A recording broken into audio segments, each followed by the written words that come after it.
videoGaiden. Ladies, gentlemen, Barry Burton's welcome to videoGaiden. We are so excited to be here, but remember, when you want to engage with us, use that all-important new videoGaiden hashtag. Guys, you've got to engage with us on that hashtag videoGaiden. That's hashtag videoGaiden. Come on, let's play some games. Let's play some games. I'm really looking forward to this. I wish I could play them for 48 hours a day. Well, mate, you can. You can. You can try. Oh, desperate, What age are they now? He's still wearing hats. Everybody knows he's bald. What one? Who cares? How many times is that now? Too many. And make those retweets. Engage! Good one. Good one. And we're going.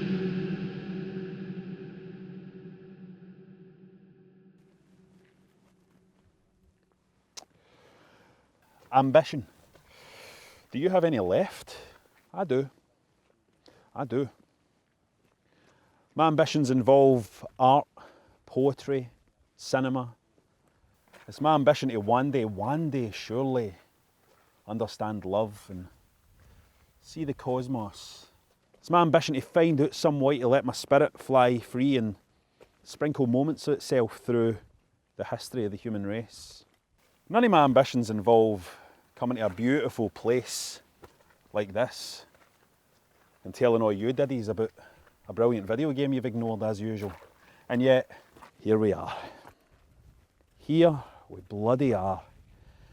A bloody gain.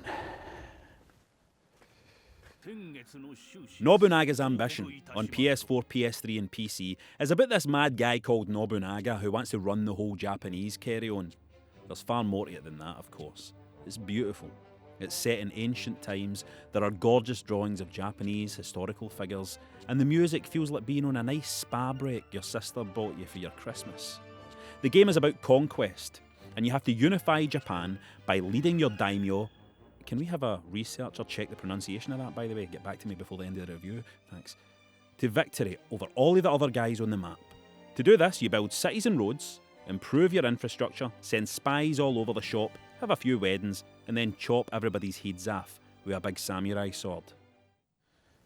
Now, this series of games have been around for a long time, as has this place, as have I. And I've played a lot of them. You know, they're all very similar, but what sets this one apart is the scale of the thing. There's a lot to do, a lot to keep an eye on, a lot of systems to learn. There's an AI assist, very elegant. It takes care of a lot of the micromanagement, but at some point, you're going to want to take some control for yourself, even if that means risking failure.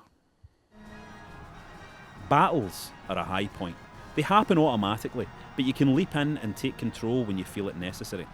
If you have a smaller army, some clever uses of battle tactics can genuinely turn the tide in your favour. And it feels really satisfying to slice the nut off a particularly annoying general when it had seemed like the odds were against you. Speaking as a father. That's my catchphrase for this run of videoGaiden, by the way. Speaking as a father. Gives me a sense of gravitas, and what other guy that reviews games is going to be able to say the same thing? I mean, who's going to sleep with them? Speaking as a father. Nobunaga's Ambition is the kind of game you can play even before the little one has gone to bed. It's calm and beautiful even when fights are taking place. It's peaceful, soothing, even when sinister shadows are flitting through the city streets. It's clever. It drips with cleverness. It's clever within itself, and it makes you feel clever while you play it. It's like slipping into a warm bath for a few hours. It's a world you have some control over, a place where you can find a little bit of peace right there in front of your TV set, planning to hack a guy's melon right off his wee Poindexter neck. Has anybody found out how to pronounce daimyo yet? I'm going to look like an idiot here. It's lovely. So lovely. But it's long. If you get into this one, you're going to put a lot of hours into this. And when you have ambitions, and you've got a choice to make, right? Dambo. Apparently it's pronounced Dambo.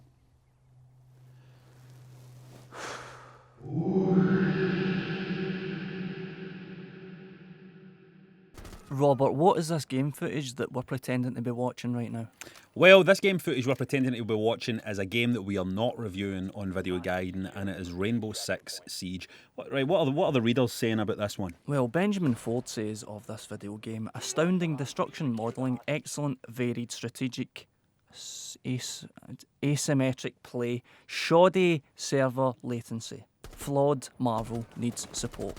Flawed Marvel. Right, is there any more positive ones? Feed me with a positive one. Stu Wood says, a genre where Black Ops 3 is critically acclaimed, breaking sales records, Siege innovates, deserves more attention, #videoGaiden. Well, listen to me, #videoGaiden, right? As far as I'm concerned, the problem here is he's comparing this to Black Ops 3. This is the problem with too many people these days. They're comparing games that come out to other games that come out right now. There is a whole history of games you should be comparing games to. And I went into Rainbow Six Siege looking for something that was like SWAT 4 or something, you know what I mean? That's what I'm comparing it to. The classics. That's my benchmark. That's the bar I'm setting, right? And this didn't match up. I was playing it and I was like, you know what? I'm going to play this and review this on my show. No chance. The Breeze says #videoGaiden, Rainbow Six, shite. Well, the Breeze is the kind of guy I want to take for dinner.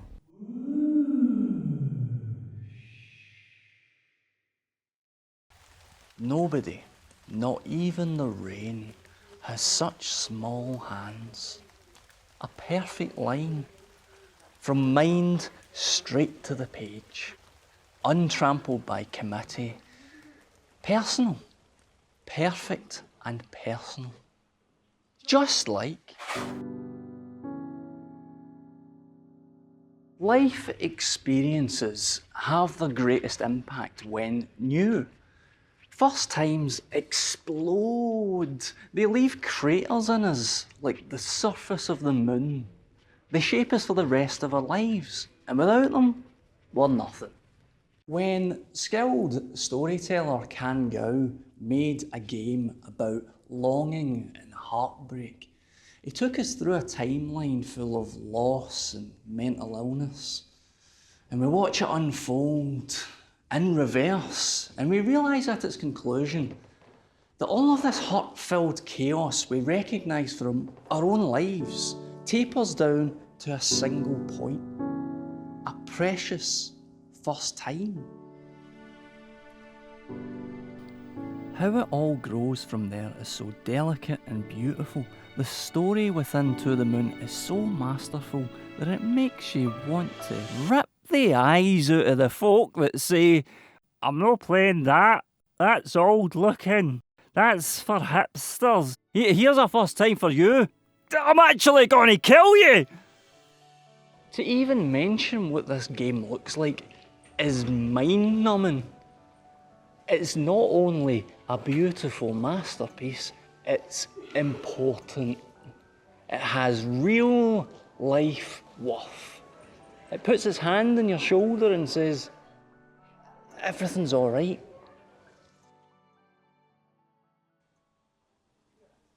Is this the way I came in? To the Moon's an indie game, by the way.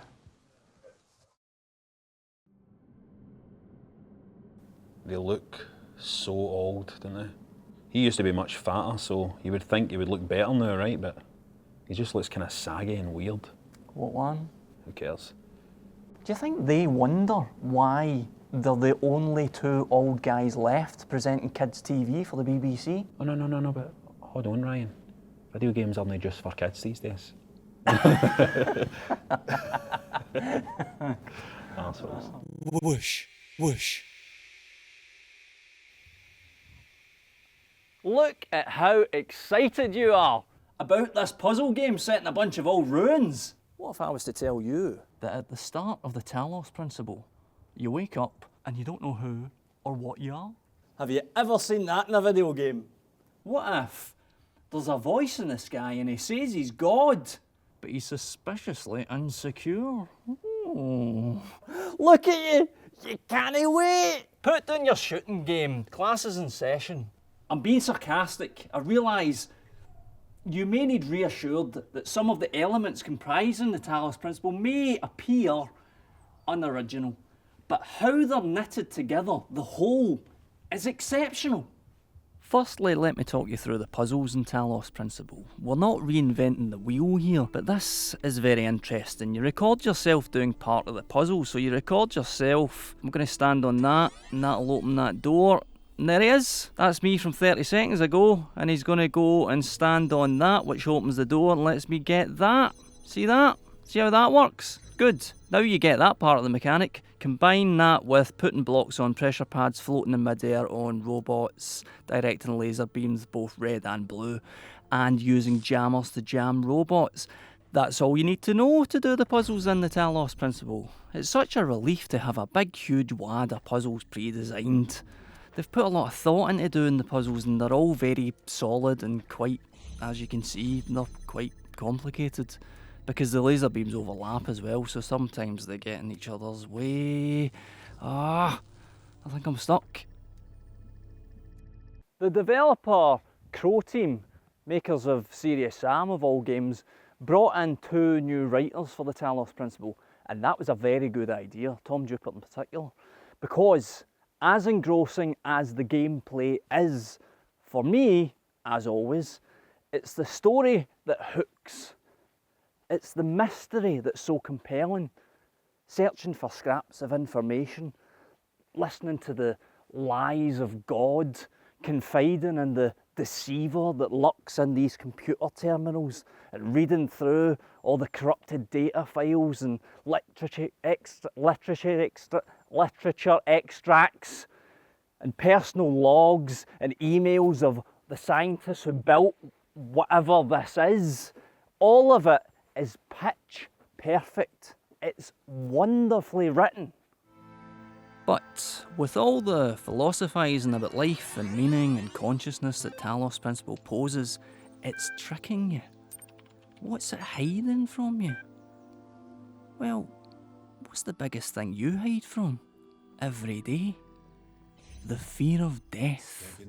Order from chaos. Only faith can protect you.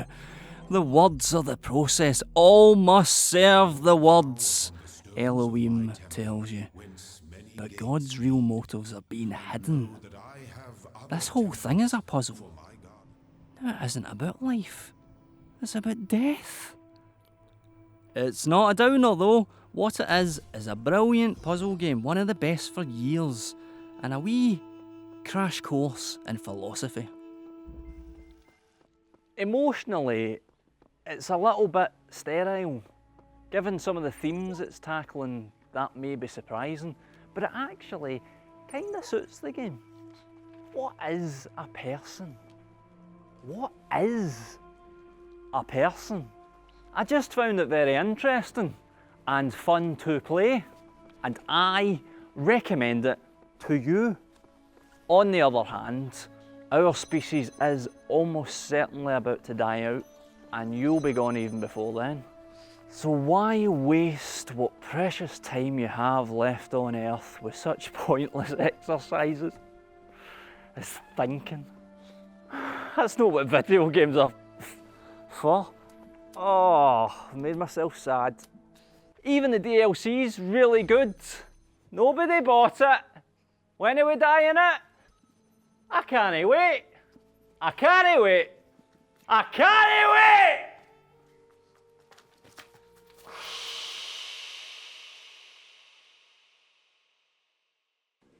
For many, many reasons, Dark Souls is possibly my favourite game of all time. It's right at the moment when you're full of adrenaline and your heart is racing, you're face to face, well, having to crank your neck up to look at this terrifying, gigantic, scaleless albino dragon that you realise, my God, David Icke was right. He was right about everything. Bloodborne is one of the greatest games ever made.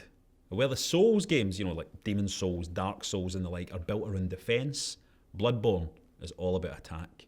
It's a terrifying journey through a nightmarish world of mutants and monstrosities where you have to punch first and ask questions later. And did you know that its original title was Dundee Primary School Teacher Simulator?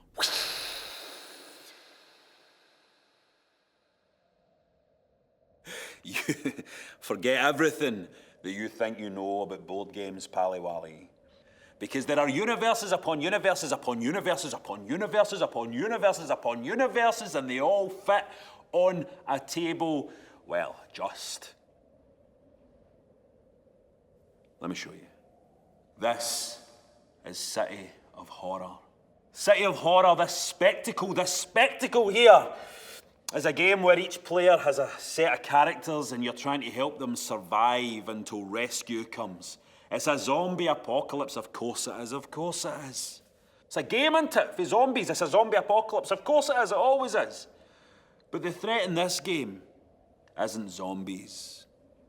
The threat in this game is each other, your friends. Because the key moments in this game are when people are huddled in buildings for safety and there are too many zombies outside and somebody is going to have to get flung to the zombies. So you have a vote. And how do you vote? By pointing at the person that you want to die. It's brutal, but it's honest. And you can play your video games, you dummy. And you can play within the rules and within those set boundaries the developers built for you. And you can kill some guy on the other side of the world and you never see his face. Or you can sit at a table across from someone and you can just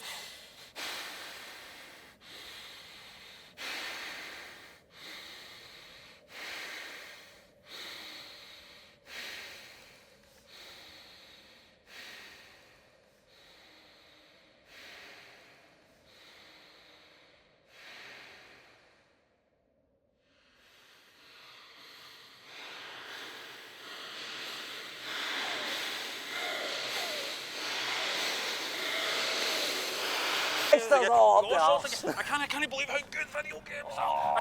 And there's the hugging. So you know they two actually fell out for ages? Aye? How'd they sort that?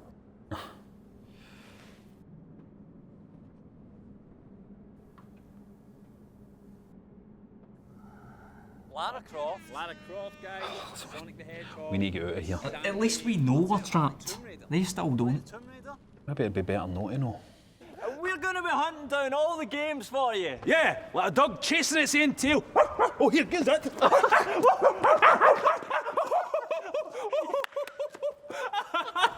videoGaiden, folks. Nothing like it. Come back. See you next time. See you next time.